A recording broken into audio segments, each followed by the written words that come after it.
Well, experts say the number of brood-X cicadas emerging this year is on par with their last appearance 17 years ago. Holden Abshire reports. Experts say the number of brood-X cicadas emerging this year is on par with their last appearance 17 years ago. Roger Hangotter is a distinguished professor of biology at Indiana University and says colder spring weather delayed the emergence of cicadas by almost 1 week, but it's hardly a factor once they are above ground. The only weather standing in their way is rain. It is surprising, if it starts raining and it's cloudy, which of course it would be, they just sort of stop. Hangotter says recent construction may be the cause of cicada coverage appearing more sporadic this year.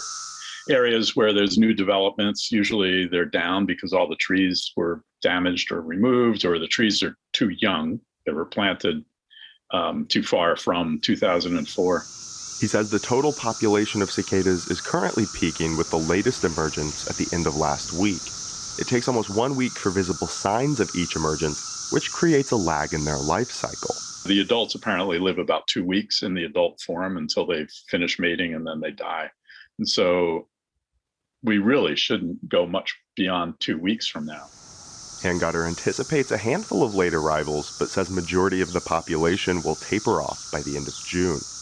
After the adult cicadas die, the only thing left to do is watch the babies hatch in the middle of August. He says small white eggs with 2 black dots will be visible using a magnifying glass in the cracks of damaged twigs. Like all babies, they don't know what they're doing. They come out and they just wobble around on the branches and then fall to the ground and find their way into little crevices to get down to roots.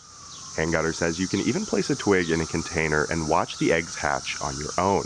But first, you should place a damp paper inside the container to help control moisture. For Indiana News Desk, I'm Holden Abshire.